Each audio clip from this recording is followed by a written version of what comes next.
Hello dear साथियों and students, आप सभी का स्वागत है हमारे चैनल के अंदर। तो आज की इस वीडियो में अपने जानेंगे ऊष्माक्षेपी अभिक्रिया और ऊष्माशोषी अभिक्रिया के बारे में जानेंगे और कुछ महत्वपूर्ण प्रश्नोत्तर भी देखेंगे जो एग्जाम की दृष्टि से क्या होंगे, इंपॉर्टेंट होंगे। तो सबसे पहले अपने जान लेते हैं ऊष्माक्षेपी अभिक्रिया क्या होती है और इसके क्या क्या उदाहरण हैं वो भी अपने देख लेते हैं। ऊष्माक्षेपी अभिक्रिया जिसे अपने इंग्लिश में बोलते हैं एक्सोथर्मिक रिएक्शन, ऐसी रासायनिक अभिक्रिया जिनमें उत्पाद के साथ साथ ऊर्जा यानी कि ऊष्मा उत्पन्न होती है, उसे ऊष्माक्षेपी अभिक्रिया कहलाती है। बस आपको ये ध्यान रखना, जब भी इसमें कोई उत्पाद बनेगा ना, उस उत्पाद के साथ साथ ऊर्जा भी बनेगी। उस रासायनिक अभिक्रिया को अपने बोलते हैं ऊष्माक्षेपी अभिक्रिया। दोबारा सुन लो, जब भी इसमें उत्पाद बनेगा साथ साथ में क्या बनेगी, ऊर्जा बनेगी। जैसे कि अपने यहाँ पे उदाहरण देख लेते हैं इसके, जैसे प्राकृतिक गैस का दहन।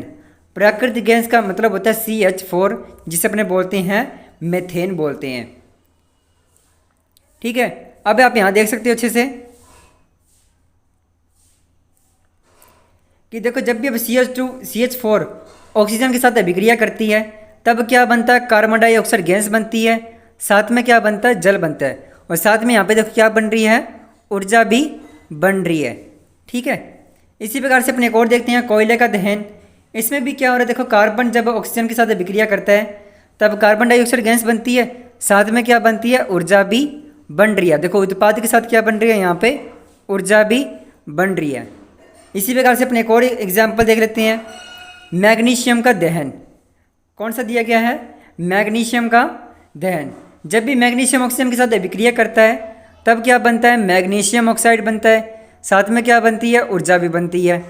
ठीक है, इसी प्रकार कैल्शियम ऑक्साइड, जब कैल्शियम ऑक्साइड H2O के साथ अभिक्रिया करता है, यानी कि जब जल के साथ अभिक्रिया करता है, ठीक है, तब भी क्या बनता है, तब देखो यहाँ पे क्या बनता है, कैल्शियम हाइड्रोक्साइड बनता है। क्या बनता है, कैल्शियम हाइड्रोक्साइड बनता है, और साथ साथ में यहाँ पे क्या बनती है, ऊर्जा भी बनती है। तो आप देख सकते हो इन सभी अभिक्रियाओं में उत्पाद के साथ साथ क्या बन रही है, ऊर्जा बन रही है। तो इस प्रकार की अपनी रासायनिक अभिक्रिया को बोलते हैं ऊष्माक्षेपी अभिक्रिया। और ये जो आपको मैंने उदाहरण बताए हैं ये सभी ऊष्माक्षेपी अभिक्रिया के उदाहरण हैं। इस तरह से 5-6 उदाहरण इसकी और भी है। जैसे कि आप देख सकते हो साग सब्जियों का विघटित होकर कंपोस्ट बनना। साग सब्जियों का विघटित होकर कंपोस्ट बनना, ये भी किसका उदाहरण है, ऊष्माक्षेपी अभिक्रिया का उदाहरण है। सबसे मोस्ट इंपॉर्टेंट है, यह ध्यान रखना, श्वसन अभिक्रिया।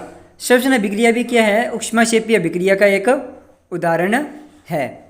इसी प्रकार से एक 7वां इसमें दे रखा है, किण्वन की जैव रासायनिक क्रिया भी ऊष्माक्षेपी अभिक्रिया का उदाहरण है। कौन सा उदाहरण है इसका, किण्वन की जैव रासायनिक क्रिया।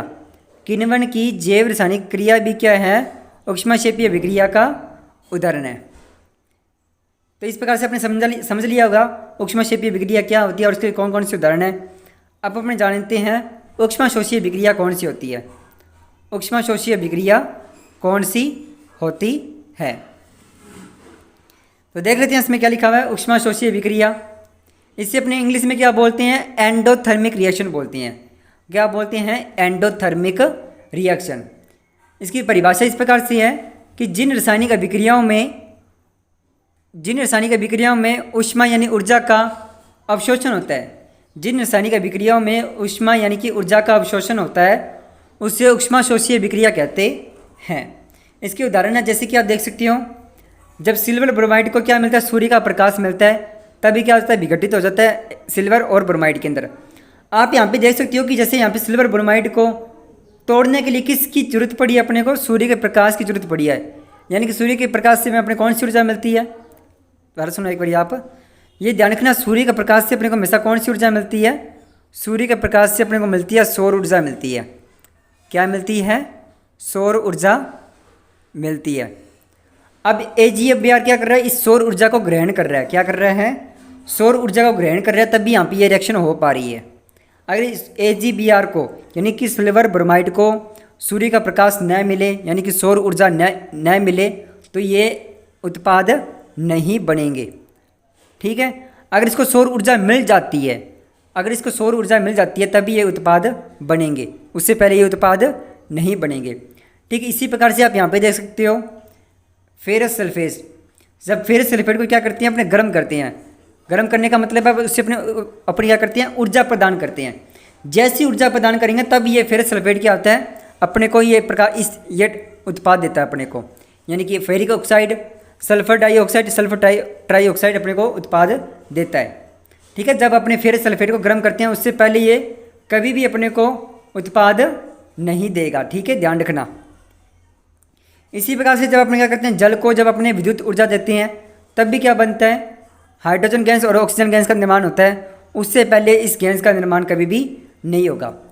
अच्छा, इसमें एक बात ध्यान रखना कि अपने जितनी भी वियोजन अभिक्रिया पड़ी है, जितनी भी अपनी वियोजन अभिक्रिया पड़ी है, उनके सभी उदाहरण, वियोजन अभिक्रिया के सभी उदाहरण ऊष्माशोषी अभिक्रिया के उदाहरण है। एक बात आपको ध्यान रखनी है कि प्रकाश संश्लेषण की अभिक्रिया, आपने सुना होगा प्रकाश संश्लेषण, ये कौन सी अभिक्रिया का उदाहरण है, यह भी ऊष्माशोषी अभिक्रिया का उदाहरण है। प्रकाश संश्लेषण की प्रक्रिया यह भी ऊष्माशोषी अभिक्रिया का ही उदाहरण है। ठीक है, ध्यान रखना आप। अब इसमें यहाँ पे कुछ इंपॉर्टेंट क्वेश्चन दिए गए हैं जिन्हें आप सीधा याद कर सकते हो, जो कि एग्जाम की दृष्टि से इंपॉर्टेंट है। पहला क्वेश्चन इस प्रकार से है कि सबसे एक ऊष्माक्षेपीय अभिक्रिया है क्यों।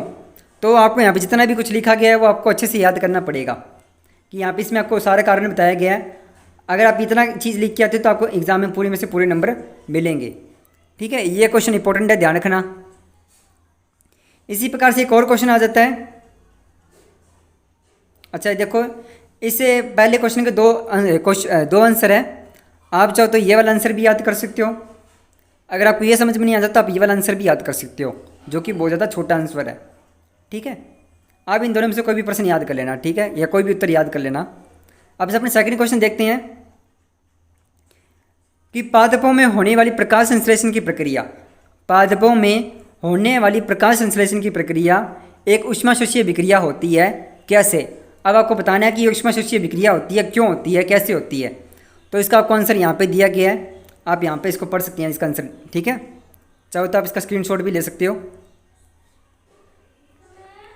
ठीक है, तो इस प्रकार से हमारा जो है आज की जो वीडियो है ऊष्माक्षेपी और ऊष्माशोषी वाली जो अभिक्रिया है उसकी जो वीडियो है वो आप कंप्लीट होती है। वीडियो पसंद आई थी प्लीज़ वीडियो को लाइक करें और शेयर जरूर करें। और ऐसे ही 10th क्लास के भी तक वीडियो पाने के लिए आप हमारे चैनल को सब्सक्राइब भी कर सकते हैं। अब आपसे मिलेंगे नेक्स्ट वीडियो में, तब तक के लिए जय हिंद, जय भारत।